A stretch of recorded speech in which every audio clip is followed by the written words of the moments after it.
viernes. Muchas gracias. A usted.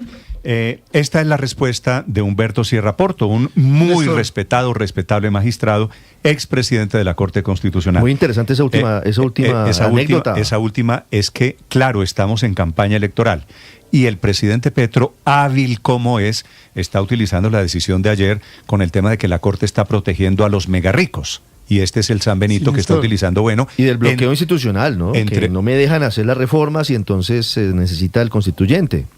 Entre otras cosas, también el ministro del Interior, Armando Benedetti, está con el tema de que la Corte está protegiendo a los ricos o a los megarricos, a los hiperricos, que es la cantaleta del gobierno nacional. 7 de la mañana, 3 minutos. Yo tengo una duda, Néstor. ¿Cuál es, Aurelio? O varias dudas.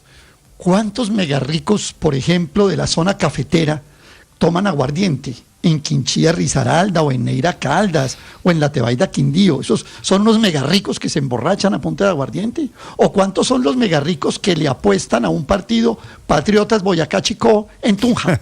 ¿Muchos megarricos? ¿O cuáles serán los megarricos que están trayendo sus, por ejemplo, los collares Cartier por Temu, ahora que han estado tan de moda esta semana que se los roban en Madrid? Entonces aquí hay una gran mentira, Néstor, y es que esta reforma tributaria que traía la emergencia económica, avalada en 11,3 billones de pesos, recauda lo siguiente: 2,5 de esos billones son de tabaco y licores. O sea, suponemos que tabaco y licores, Aurelio, no son mega ricos, o no solo mega ricos, ¿cierto? No, es que son impuestos indirectos. Es que la reforma está llena de impuestos indirectos que los pagan los contribuyentes independiente de su nivel de ingreso y de su ganancia. La escena, me estoy imaginando la escena de un señor fumándose un piel roja y tomándose un aguardiente de Manzanares, ese señor... En Manzanares Caldas, bueno el ejemplo, se lo acabo de complementar. Ese mega rico que se está fumando un cigarrillo y tomándose un aguardiente en Manzanares Caldas, mañana que es día de mercado, pues va a tendría que pagar entre todos 2,5 billones de pesos. Pero también hay dos cosas que hay que descifrar. Pero perdóneme decir una cosa, Aurelio. Hay una parte de estos impuestos creados por el gobierno Petro en la emergencia económica que se están suspendiendo, se están cayendo, que sí eran para megarricos, o lo que el gobierno llama megarricos. Por ejemplo, la sobrerrenta, la sobretasa al impuesto de renta para el sector financiero, o el aumento del impuesto al patrimonio. Sí, Néstor, ¿Ese es el patrimonio? Sí, megarricos. Perdón, Víctor. También tener 2.000 millones de pesos, Víctor, no es de megarrico en Colombia. Pero digamos, el presidente Néstor, los mete dentro del grupo de los megarricos. Y con tarifa, Aurelio, recuerda, y aquí estaba el debate de hasta el 5% que dicen eso es confiscatorio. Pero por 5% sobre el patrimonio. Claro. Pero el sector financiero del que se va a recaudar 1,23 billones, ¿qué hace, Néstor? Pues subirle a los servicios financieros a los usuarios y a los consumidores y trasladarles impuesto a los consumidores. Y lo mismo va a pasar con otros dos, con el que tenía programado de carbono, que es el impuesto al petróleo y al carbón, también se traslada a los consumidores, e igual el que señaló Paola muy temprano esta mañana de las generadoras de energía. Entonces hay 3 casos de impuestos. Primero, los indirectos, como el de Temu, como el del cigarrillo, como el del tabaco, como el del aguardiente.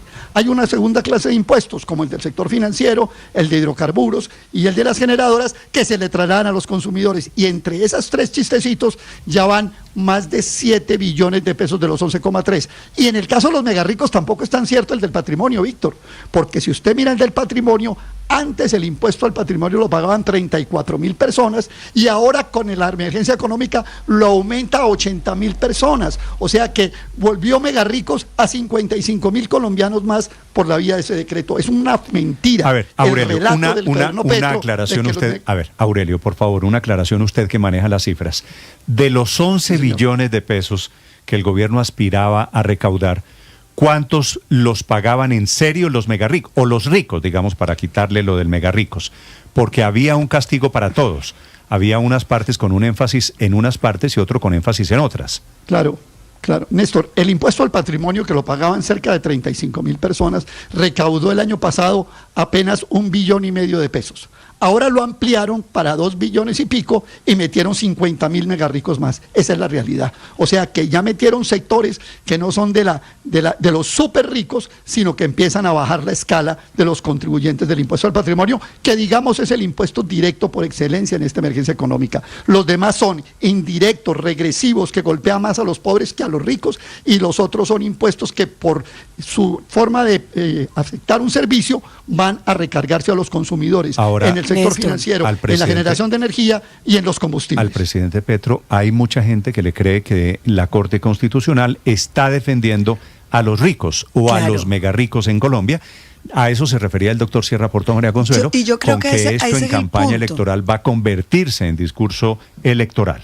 Claro, y ahí ante ese discurso de pasar del ámbito jurídico al electoral y al político que nos alertaba el doctor Humberto Sierra, que existe ese riesgo, pues tampoco podemos tragar entero ante el discurso del presidente, porque recordemos que el control constitucional aquí no trata de un tema político, sino jurídico, porque beneficia a todos los potenciales contribuyentes. O sea, aquí no hay una selectividad en a quién afectan esa suspensión, sino por el contrario, lo que se está diciendo es si eso es constitucional o no.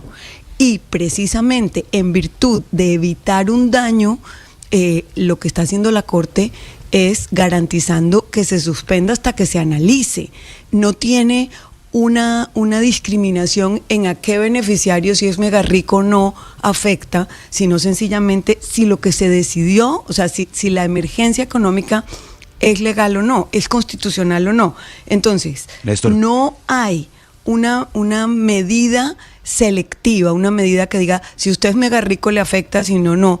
Porque lo que está diciendo es, no solamente se suspenden los impuestos, que como ya explicó Aurelio, le impactan no solo a los megarricos, sino a personas de clase media, a usuarios inclusive de bajos ingresos, sino que adicionalmente, si hubiese, por ejemplo, un incentivo tributario que afecta, que beneficiara a los megarricos, también se suspende. Es que esa es una buena observación, María Consuelo, porque el presidente habla de los ricos, los megarricos, como si los ricos o los megarricos no tuvieran derechos, como si pudieran ser objeto de cualquier herejía inconstitucional en Colombia. Independientemente de eso, es que, pues bueno, ya lo dijo muy claramente Aurelio, pues la verdad es que los que estaban pagando los impuestos que decretaba la emergencia económica eran pues todos los consumidores, y particularmente unos que no son necesariamente los de las clases más altas. Por supuesto que la botella de aguardiente amarillo, Néstor, había pasado de 51.000 pesos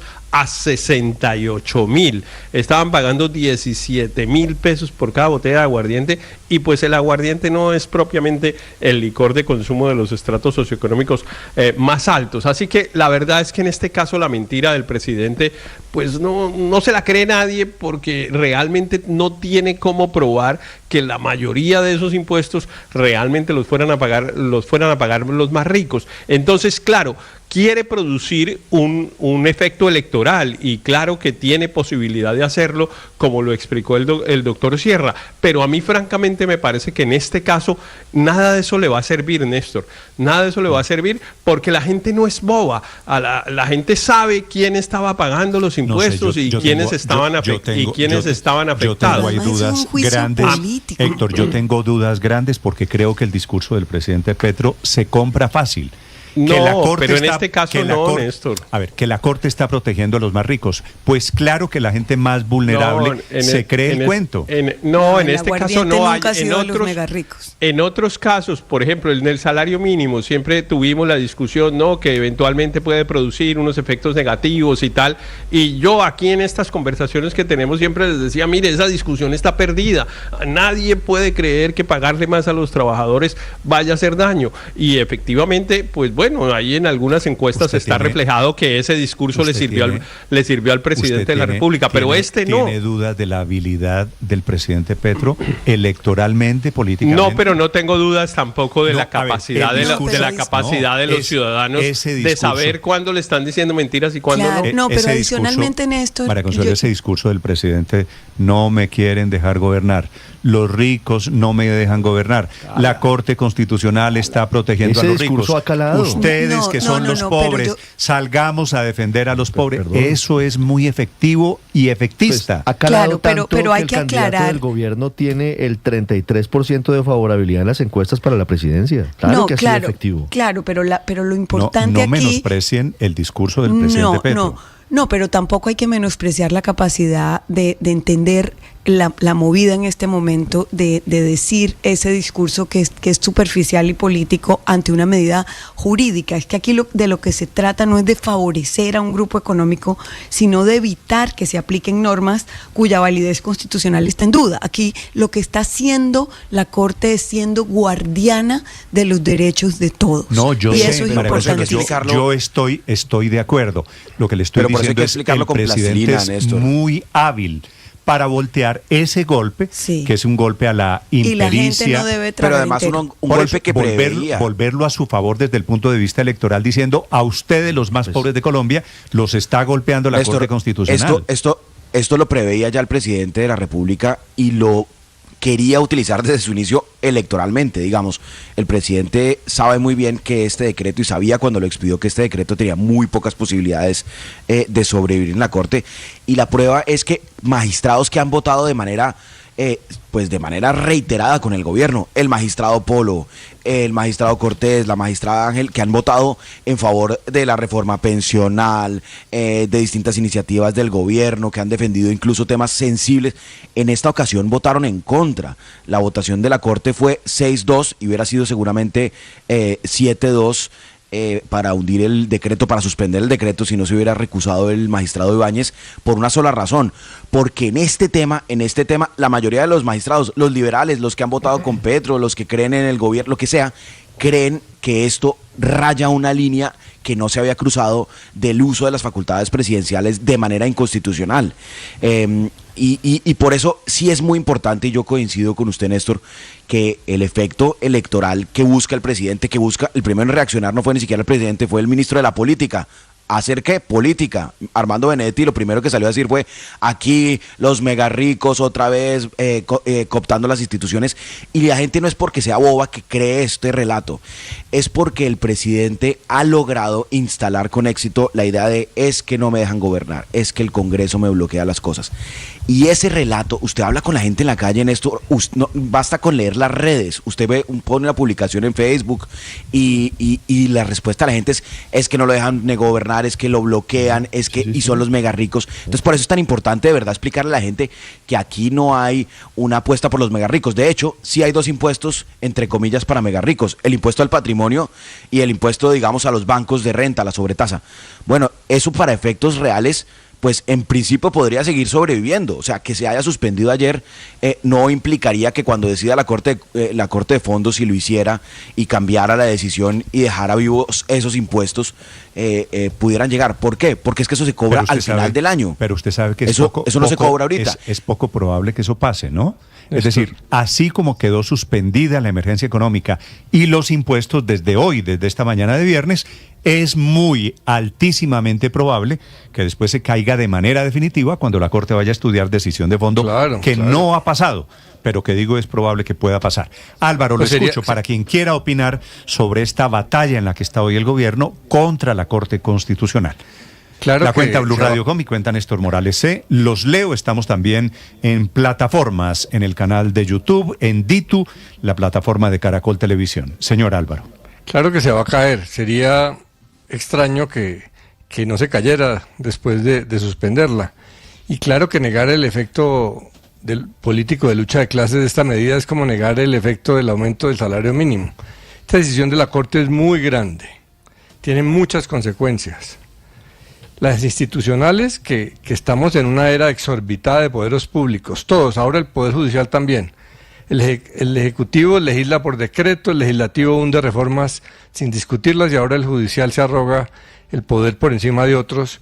Un poder no en derecho, porque la decisión de suspender no es en derecho. Las consecuencias económicas tremendas, porque la polarización... ¿Qué quiere decir, Álvaro, que la decisión no es en derecho, la de la Corte Constitucional? Pues la de suspender es más una decisión preventiva que jurídica de evaluación de si había razón o no. Pero es en derecho, es con base en el auto 272 del 2023. Claro que es una decisión en derecho. Decir lo contrario. Pero además pero es una decisión de que hay que esperar a ver.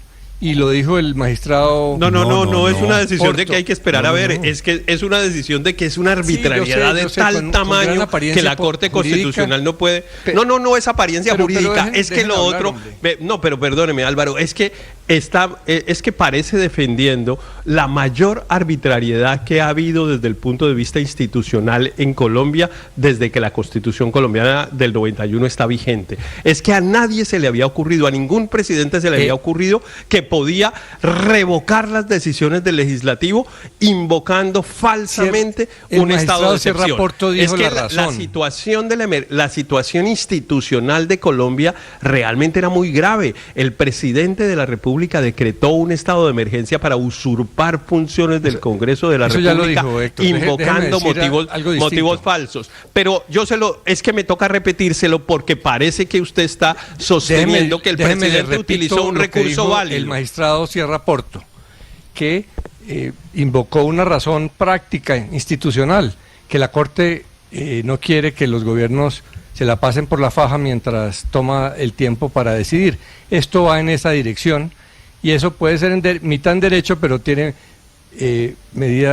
sentido práctico. En lo económico, Pero no es justo, Álvaro, adjudicarle a la Corte Constitucional motivaciones políticas.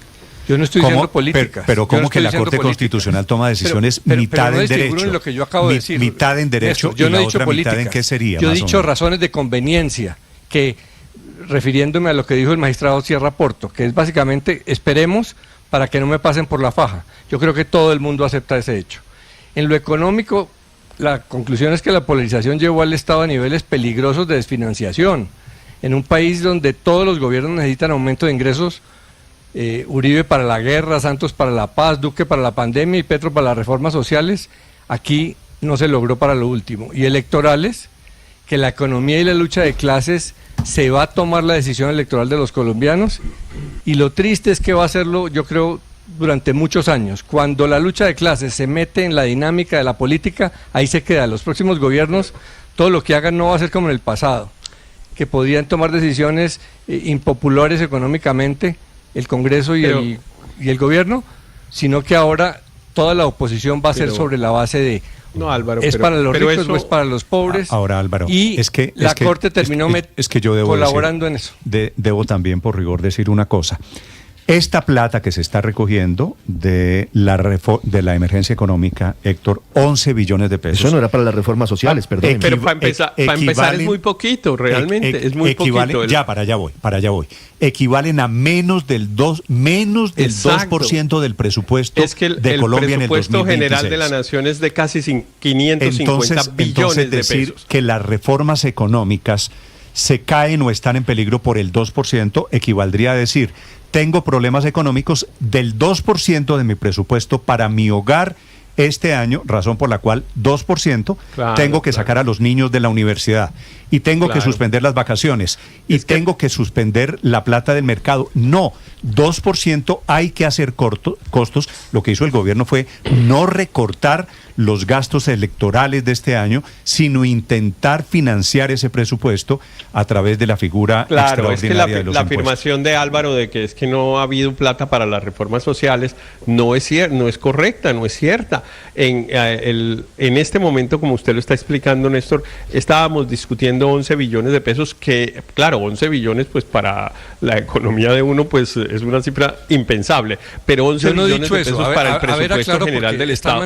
Pero utilizó esa frase, Héctor, la usó. Ahora, si la va a corregir, me parece perfecto. A ver, Álvaro, entonces, Álvaro va a corregir lo que dijo. Perfecto. A ver, Álvaro, aclare la frase, me parece justo. Lo que dije es que obviamente en buena parte el gasto enorme de este gobierno se ha dirigido a gasto social. Yo no estoy diciendo que con esta reforma se va a tapar el hueco, pero que si hay un hueco gigantesco y que el grueso del gasto, así como en el gobierno Duque fue para pandemia, aquí es para inversión social. Que hay gasto de funcionamiento, yo no estoy diciendo que no, pero sí es para inversión social. Van a ver cuando llegue el próximo gobierno, que va a poder hacer unos recortes de gasto de funcionamiento, pero va a tener que hacer una reforma tributaria más o menos en la línea de esta, porque el hueco es gigantesco y es una irresponsabilidad dejar al Estado colombiano en este nivel de desfinanciamiento. Si no, Néstor, está bien que se haga por emergencia económica, se ha debido hacer en el Congreso. El Congreso es el que decide los impuestos, pero lo que se quiere irresponsablemente es generar esta bomba pero fiscal el Congreso tiene la facultad que creen de que le hace negar los daño impuestos. a Petro, y Petro la va a tratar de voltear para que le haga daño el Congreso a la oposición. No es un apéndice del Ejecutivo y tiene toda la facultad Néstor, de pero negar este las gobierno, iniciativas del gobierno. Como se dan cuenta el Así tema, como aprobó la primera tributaria del gobierno, que fue tan polémica y tan lesiva para muchos sectores. Ese es un buen recorte. No se nos puede olvidar. Este tema atraviesa todo, la vista, la percepción del gobierno, la visión de los votantes alrededor del gobierno o de la oposición, atraviesa el control constitucional, así que es un tema interesantísimo, divertidísimo, porque por supuesto se presta a toda clase de interpretaciones. ¿Qué le decía Néstor, Aurelio? Sí, Néstor, este gobierno ha disminuido el gasto social, Álvaro. Vaya, mire los beneficiarios de los programas del Departamento de Prosperidad Social. Han disminuido, por ejemplo, lo de Jóvenes en Acción, lo de Familias en Acción. Todo eso se acabó. Este gobierno no ha aumentado el gasto social, excepto el gasto en salud. Si usted mira la evolución de los gastos del gobierno colombiano, de estos presupuestos, ha subido el gasto en salud, ha subido el gasto de funcionamiento 20 y pico % por encima de la inflación. Y por supuesto el gran roto que tiene Colombia es el pago de la deuda, que crece y crece y crece por una razón muy sencilla, porque Colombia con Petro y antes de Petro tiene una situación deficitaria en sus cuentas externas, porque el país no produce los dólares que necesita para funcionar y tiene que funcionar así. Y algo más, permítame. Petro lleva 4 reformas tributarias, la del 2022 con Ocampo, la del alza en los combustibles, la del catatumbo y la del aumento de la base y la tarifa de la retefuente. Eso suma cerca de 120 billones de pesos, que se lo digo con toda sinceridad, Néstor, supera con creces el llamado gasto social. 7 de la mañana. Si los oyentes tienen la duda de si minutos. La Corte y el Congreso protege a los megarricos, pues porque ese es el discurso del gobierno, del ministro Benedetti. Salió, yo creo que yo tenía ese video preparado hace semanas, frotándose las manos esperando este momento, diciendo que es que la clase media no existe, que esto es para los megarricos. Pero si los oyentes tienen duda de si el Congreso o la Corte protege a los megarricos, pues hay que recordarles que este mismo Congreso aprobó un impuesto al patrimonio y que la misma Corte le avaló al Congreso cuando hubo las demandas en contra de ese impuesto al patrimonio, le avaló al Congreso esa decisión. Es decir, este impuesto sí le ha puesto impuesto a los megarricos, esta Corte sí ha protegido impuestos a los megarricos. ¿Sabe por qué? Pues porque es que lo hicieron como debe ser, que es la ley y no, que es un procedimiento ante el Congreso, que es el Congreso el que aprueba, y no un decretazo, no un abuso presidencial. Entonces los oyentes tienen que tener muy claro que aquí la Corte no se está pronunciando sobre cobrémosle a los ricos o a los pobres, no, aquí la Corte solo se pronuncia sobre la constitucionalidad, sobre si el presidente abusó de sus facultades o no. Y la conclusión del momento va siendo que sí, María Consuelo. No, y que la estrenarse, porque el doctor Sierra Porto lo decía, se está estrenando la suspensión cautelar y él hablaba de justicia en tiempo real, claro, pero así habrá sido el tamaño de la usurpación de funciones del gobierno con el Congreso para que la Corte haya decidido estrenarse la suspensión cautelar. O sea, de esto se trataba, de preservar la tridivisión de poderes y la garantía de que se respete la Constitución de Colombia. Ahora son las 7 de la mañana, 25 minutos. Y hay antes de que empeore más la situación. En Bogotá. Sí. Paola. Porque lo que trata también de hacer la Corte es evitar que esta pelota siga para adelante hasta que se pronuncie de fondo y hacer que todos esos impuestos que se van cobrando se los quede el gobierno. Muchos tienen que ver efectivamente con los indirectos. Por ejemplo, yo ayer pensaba, quiero ver ahora a los grandes supermercados y a los estancos del país reversando ese IVA del 19 al 5% para aguardientes, para vinos, para licores. Bueno, es decir, porque ya esos están etiquetados. Acuérdense que yo vivo jugando el precio es correcto. Entonces yo sé el vino en tal lado está a tal precio, el año pasado estaba en tanto.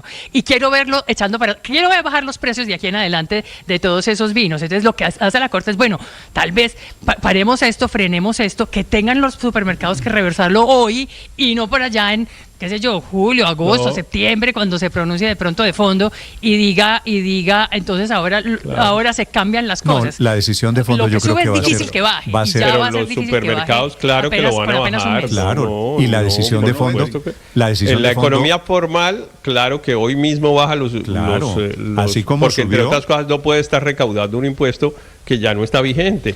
Esa es una buena aclaración. Si hoy van a cobrarle una botella de aguardiente, usted me dijo que están cobrando 68.000 68 por el de Manzanares. Y vale 50 o 51. Hoy tiene que bajar el valor de la botella de aguardiente. A 50, que era lo que estaba en diciembre. A 50, que era lo que estaba en diciembre. Entre otras cosas, todavía hay unos supermercados donde lo están vendiendo a 50. Yo lo vi ayer porque, claro, habían comprado el aguardiente, lo tenían en existencias, en inventarios, lo habían comprado el año pasado, entonces no incluía ese valor, porque es que el valor del impuesto de licores y también el de tabacos es cuando se fabrica, es decir, no es cuando a usted se lo venden en la tienda, sino que el impuesto se paga es cuando la fábrica lo saca para la venta. Y entonces buena parte del aguardiente que se está vendiendo hoy lo sacaron para la venta en diciembre, cuando el impuesto todavía no estaba vigente, y por eso hay muchos lugares en el que el aguardiente hoy sigue valiendo 50.000. Pero Néstor, ayer oí una tesis que me pareció buena y quizá pues usted y Víctor y Paola pudieran ayudarme a saber qué tan razonable es. Ayer me dijeron, mire, el presidente sabía que esto se iba a caer, y sí, porque un acto tan arbitrario, se sabía que eso, ellos estaban jugando a y él mismo lo venía soñando. Entonces, ¿por qué lo hizo? Entonces yo contesté eso que usted dijo, no, pues era viendo a ver qué recogían. Me dijeron, no, equivocación. Ellos lo hicieron, voy a usar una palabra que fue la que me dijeron, no me gusta, pero lo hicieron para engañar a los bancos. Engañar a los bancos, ¿qué quiere? ¿Cuál era la tesis de esta persona que me lo decía? Me dijo, mire, el gobierno estaba pagando unas tasas de interés muy altas por los créditos, por los empréstitos. Entonces, echó la de emergencia económica, efectivamente eso alivió durante algunos días la tasa de interés, y durante esos días fue que se hizo la enorme operación de crédito a la que nos hemos referido aquí varias veces, que entre otras cosas no fue suficientemente transparente, pero la operación de crédito, la operación de crédito más grande, interna no, Néstor, la de a cuánto le prestan al gobierno. Es que el gobierno hizo operaciones. Déjeme decir esta frase, Víctor. Durante la emergencia económica, mientras estuvo vigente, durante estos 20 días o 25 días que estuvo, 35 días que estuvo vigente, el gobierno hizo la operación de crédito público más grande de la historia. Entonces la persona que hablaba conmigo decía, lo hicieron para poder hacer esa operación con un poco de alivio en las tasas de interés. Héctor, la tesis de su amigo es que los banqueros eran los únicos que no sabían que esto iba a pasar. O sea, la tesis de su amigo es que los banqueros son tontos y viven en Marte. No sé, pero la pregunta en ese caso no sería esa, sino si efectivamente hubo algún alivio en la tasa de interés. Porque si hubo un alivio en la tasa de interés, al gobierno le pudo haber salido bien la jugada.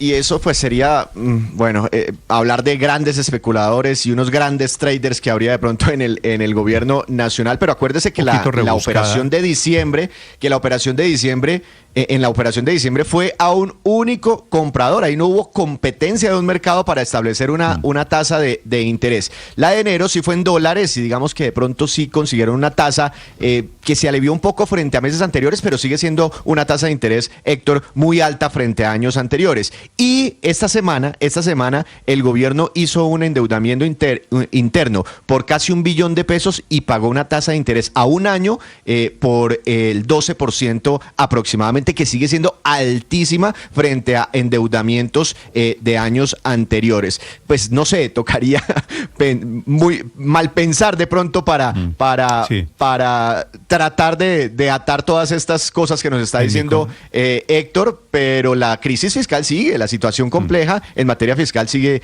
siendo compleja pues para el país.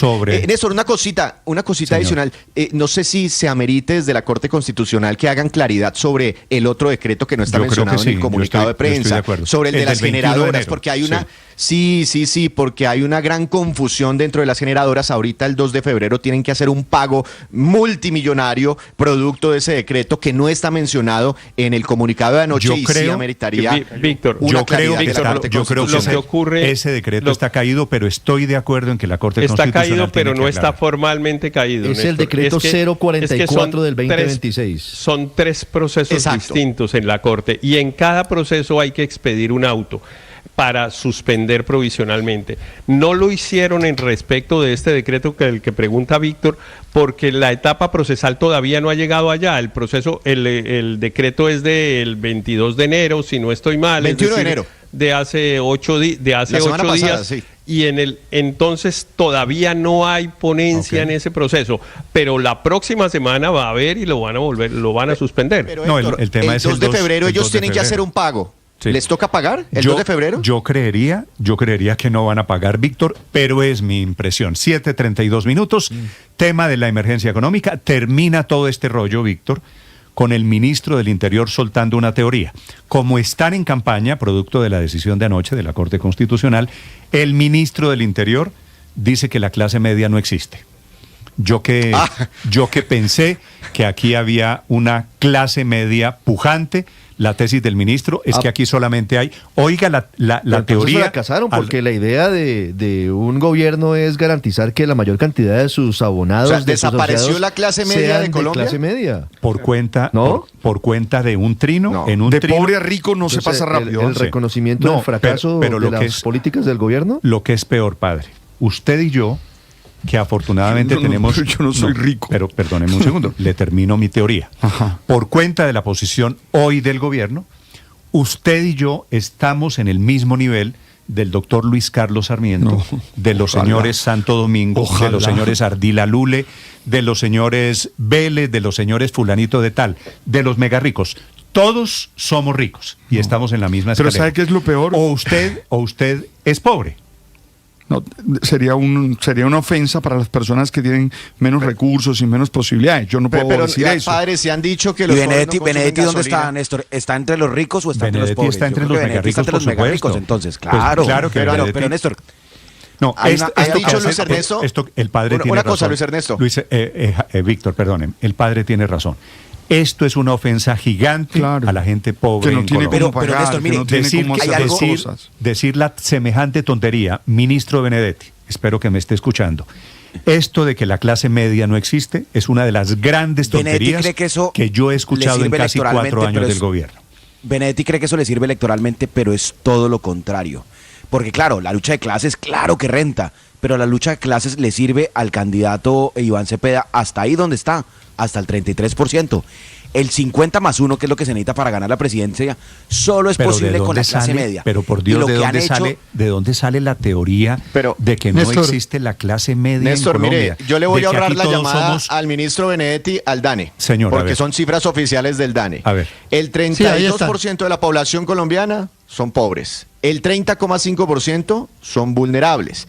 El 34,4% son personas de clase media en Colombia. 34,4%. Sí existe una clase media, doctor Benedetti. Y bueno, si quiere, pues llame al DANE y puede afirmar esa cifra. Pero además, y el 3,3% de la población es clase alta. 3,3% es clase alta. Pero además hay algo que a todos los que tenemos un trabajo y que tenemos comida sobre la mesa y que de vez en cuando podemos darnos algún lujito producto del trabajo honesto. El señor ministro Benedetti y el gobierno acaba de graduarnos de mega ricos. Esto, si usted está pendiente, Aurelio, de si le pagaron, hoy que es último día hábil del mes. Ya. Si usted está pendiente, le pagaron. Todavía no me ha consignado. En mi concepto, cuando usted está pendiente y pregunta, ¿ya pagaron? Quiere decir que usted es clase media. Si usted suma un puente con los días de vacaciones, usted es clase media. Pero para el ministro Benedetti, todos somos o pobres o ricos en desarrollo de esta increíble y absurda caricatura que está haciendo el ministro Armando Benedetti. Pero además es una pendejada de Benedetti negar la clase media, porque le voy a dar un dato que le favorece. Mire que en el año 2023 la clase media en Colombia eran 38 de cada 100 ciudadanos. En el año 2024, según el DANE, eran 41 de cada pues 100 claro, ciudadanos. pero O sea, además, Benedetti, al contrario, diga que en su gobierno la clase media ha crecido, pasó del 38 al 41. Doctor Benedetti, No, lo de www.dane.gov.co. Lo de Benedetti es francamente increíble. El economista Armando Benedetti, que usa además unos relojes, dice él, que son chimbos lujosísimos, que viste ropa de marca. Él es uno de los grandes ricos en este país. Sí, pero yo no sé si electoralmente decir que la clase media no existe en Colombia, esto tenga algún resultado electoral, claro, que pero es lo que sospecho está buscando el ministro. A Benedetti y a Petro, para decir la verdad, lo que hay que decir es que las cifras que acaba de leer Víctor, lo que muestran es que en Colombia lo que no hay es ricos. Hay unos muy poquitos. Eso de los mega ricos. 3,3%. Sí, eso es una cosa muy chiquitica. Aquí ya viven hablando de los ricos, pero en realidad nada. Aquí no, todos somos unos asalariados y claro, nos damos unos gustos los que ganamos relativamente bien. Y cuando él dice que aquí no hay clase media, en realidad lo que hay que decirle es que no hay ricos y eso forma parte un poco de la equivocación y del diagnóstico del gobierno sobre, digamos, la estructura tributaria de este país. Es que, pues, mientras realmente además, no hay muchos ricos a quien cobrarles los impuestos que ellos quieren cobrarles y por eso ellos creen que el que se toma una botella de aguardiente, una botella de vino es un mega rico. Pero claro, pero adicionalmente lo grave, María Consuelo, de todo esto es que termina todo el mundo diciendo no, yo no soy rico, porque ser rico en este país se volvió un pecado. Es un insulto para los pobres, porque en este país sí hay personas que tienen muchas necesidades y cuando hacen esa distinción tan simplista, lo que terminan es insultándolos. Claro, pero además negar la clase media, decir que no existe, desaparecer a más del 35% de la población, según el DANE, lo que busca del ministro Armando Benedetti es dividir entre pobres y ricos, pensando él que todos los pobres van a votar por las causas del actual gobierno. Y resulta que lo que la gente quiere es mejorar su calidad de vida. La gente no quiere estar condenada a la pobreza. La gente lo que quiere es prosperar, es mejorar para sus hijos, para las buenas generaciones. O sea que esa etiqueta de condenar a la pobreza a los votantes del pacto histórico me parece una pésima estrategia. Me acaban de pagar la quincena de este fin de mes.